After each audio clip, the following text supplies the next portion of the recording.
Hi everyone, I believe that you're good and well wherever you are, and we welcome you to this podcast of Seven Napasi Chris. And today I'm joined with Rose. Rose, how are you? I'm good. It's been a minute. Huh? Yeah. Umepotea sana. Niko. Karibu sana Seven Napasi Chris.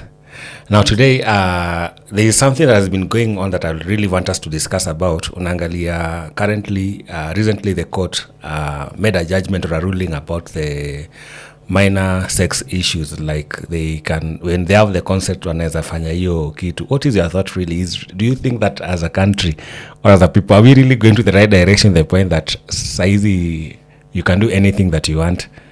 Wanaweza fanya kitu gani? Hiyo mambo ya sex.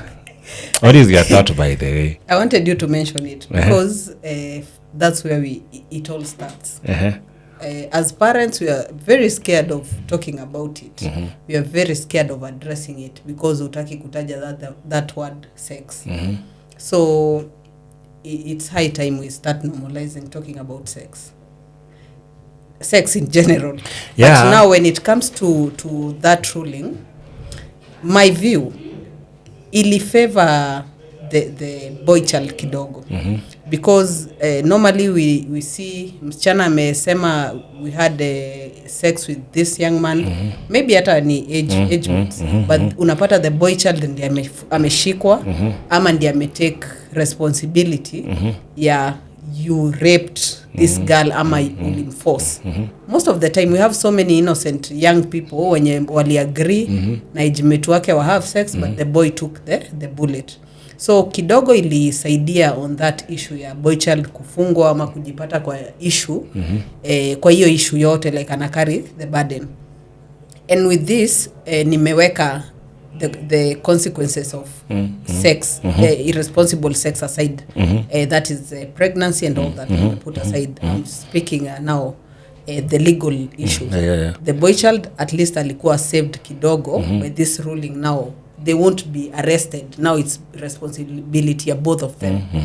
But now when it comes to the girl, I feel it's like we are now saying, sasa wacha wafanye. We are allowing teen pregnancy, we are allowing immorality, we are allowing anything that comes with it. Of which when you look at it is something that is not right. Yeah. But like for me, najaribu kuangalia ni kama tunapoteza our moral value and the dignity that we deserve in young people, because if the government allows something like that to happen, is like now you are trying to show that you don't care. True. We don't care of whatever you're doing. It is your life. If you agree or you accept it, that is up to you. Anything that happens is up to you. Yeah. You know, ni kama tunapoteza generation yetu. So in my view, hata mimi nasema it is not right that the government is doing something like this, and I think the court would have, apart from the part you have said about the law and saving the boy child, but the government had to, or the court had to look and to reconsider that when they do something like this, it automatically makes our generation to be rotten. That there is nothing right that can come up out. Wanaweza fanya anything that they want, and they assume that they cannot experience any consequence. So you can proceed as you say that it is not really right. So for you can say that gava ama court haikufanya kitu. Hapo for me gava see gava ni court, which ni part ni gava tu bado. But hapo kidogo court ilianguka mtiani, because when we are fighting a lot of teen issues, teen pregnancy, GBV, sijui nini, then now you are adding another wound kwa huyu mzazi mwenye mtu anangangana ku protect mtoto wake. Now you are telling this child you have a right ya kwenda have fun and have sex however you want.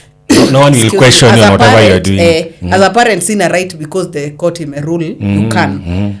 Then the court went ahead and said they are not supporting kids to have sex. But now when ukisha rule useme it's okay. Is a ruling, the moment that you say the consent, that they have the consent to do it, exactly. It's like you're allowing them to do what they want to do. Exactly. Because if they'll give a stand that it is not allowed, it is not allowed. But now if you tunamark the word consent, that if they do it with their consent, then you can do anything. You have already allowed them to do what they want to do. Yeah, and suddenly tuko na generation yenye na come up yenye already hawaambiwi what to do. Yeah, true. So now when you tell them now you can do whatever you want, go have sex, go have a boyfriend, umewalao kudisrespect mzazi. Yeah, it is true by the First way. of all, I'm not pro teen relationship sana.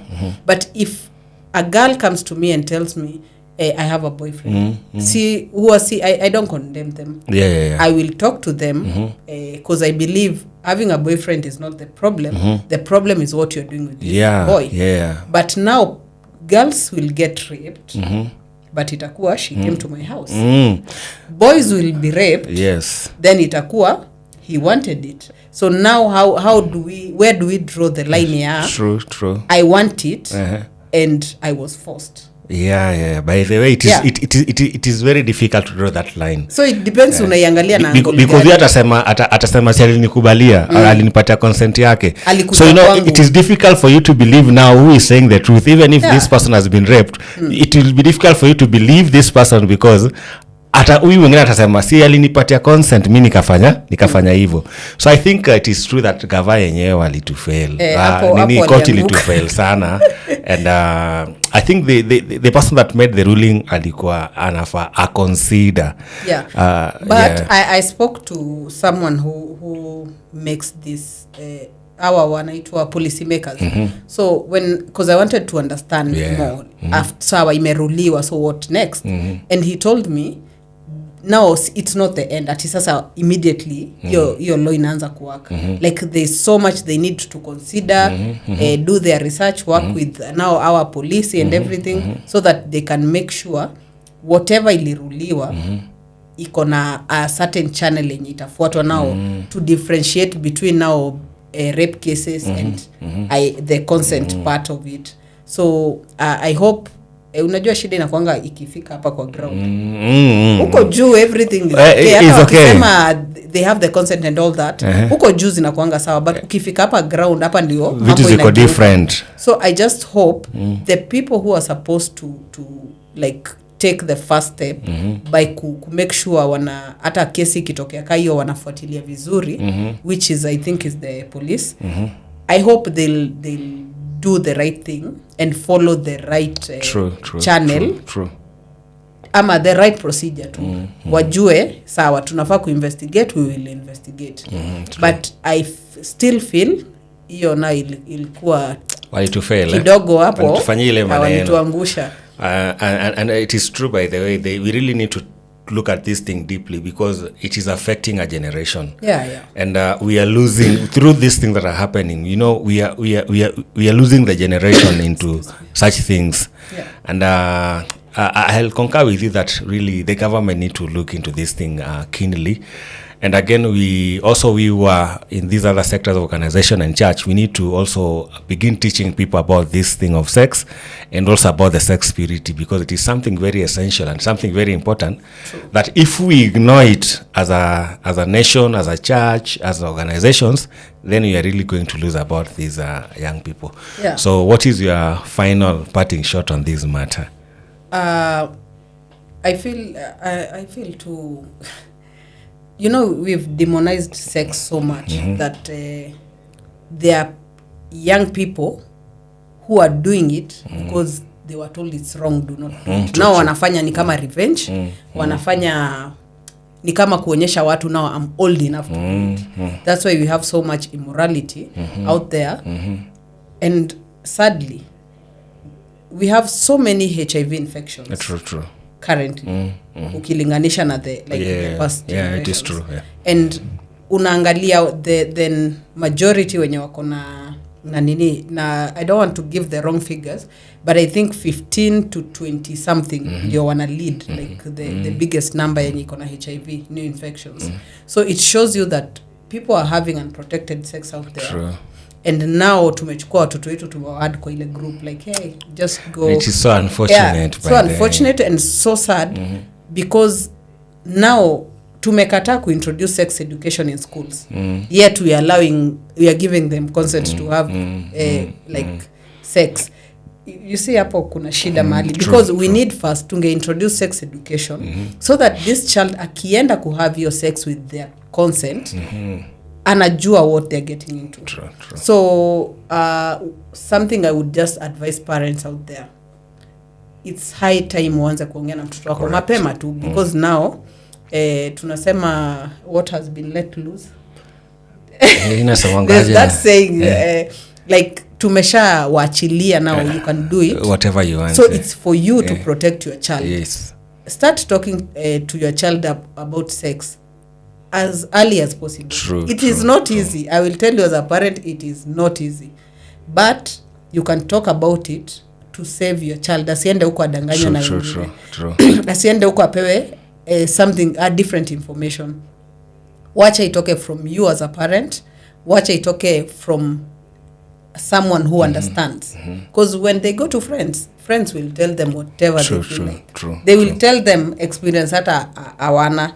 I remember a girl told me, I advise my friends, wa primary, advise my friends to have sex, anaweza ashike boyfriend wake hapa na hapa na hapa. And I asked her, uko na experience? Then she was like, no, I'm a virgin. So you can imagine ana misinform mtu mwingine. Yeah, but yeye mwenyewe ana experience. It's so unfortunate. So it's high time as parents we start now talking to our children about sex. Guide them. Because if you don't, someone else hapo nje ataenda kumfunza. Yes, true. Na akienda kufunzwa na huyo mwingine, you don't know who that person is. You don't know huyo mtu akona information gani. So let's protect our children by being open and free with them, just to make sure we are protecting the next generation.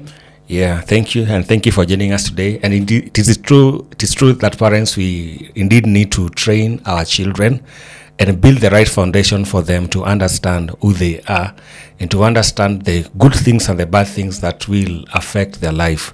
And therefore, something that is so important is to speak also to them about their sexual purity, for how they grow into it and how they make right decisions that will affect them positively. Thank you for joining us, and this is Seman Apasi Chris. Thank you.